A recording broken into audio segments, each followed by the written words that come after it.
Hello my dear friends and welcome back to my Portrait Painting Masterclass. My name is Nick, this is my art channel, and today I'm very excited because I managed to save a painting that I thought was completely ruined. In the previous video, where I talked about the problems I face while working, you can watch it here by the way, I promised that in the next episode I would tell you about the wonderful technique called glazing, which will definitely help me fix my portrait. So what is glazing and how do you use this technique correctly? In general, glazing is the application of semi-transparent layers of paint to, for example, grisaille. That is, let's imagine that we have a monochrome black and white image on which we begin to apply semi-transparent layers of paint. This principle was particularly widespread from the Renaissance until the, let's say, mid-19th century. The old masters of that time often treated painting as a colored drawing.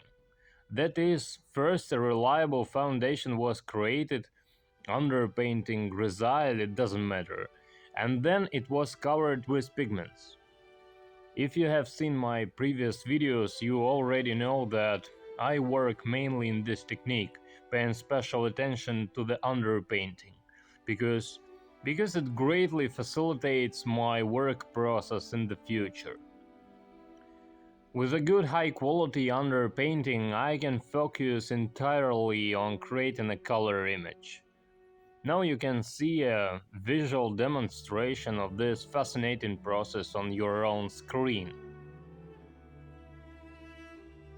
I usually use two brushes for this stage of work, one for applying paint and the other dry for blending.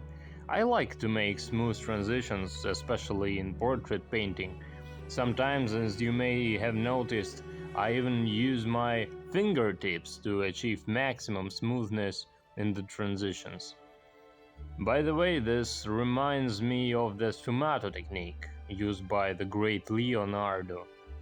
With this technique, it's possible to achieve maximum smoothness in the transitions.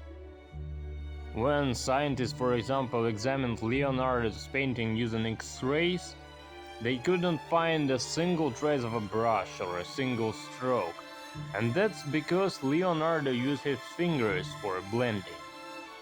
By the way, if you would like to learn about the sfumato technique, just let me know in the comments and I'll definitely make a video for you. But let's get back to our portrait. You can see how the image gradually, slowly comes to life. The face acquires the necessary shades and becomes more natural. I don't know how well the camera captures this, but if you watch the video to the end, you will definitely see the result. At this stage of the work, the main thing is not to rush and not to expect instant results. This work takes time. Really, this work takes some time. Treat it as a kind of relaxing process and it will be much easier for you. The beauty of oil painting is that it forgives mistakes. You can correct and improve endlessly until you achieve the result you want.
I would like to say a few more words about the background, because the background is of a great importance in a painting. When I mixed this dark, slightly greenish shade and began to apply paint to the canvas, how immediately the image was transformed. It immediately becomes brighter, more saturated, more contrasting, and the face, which is undoubtedly the main subject of the painting, immediately stands out and captures the viewer's attention. In any case, I have shared with you the basic principles of painting a portrait. Of course, there is still a lot of work ahead and there is no limit to improvement, but I hope you have at least grasped the idea. Now enjoy the process, watch the video to the end to see the final result. And if you have any questions, as usual, be sure to write them in the comments and I will be happy to answer them all.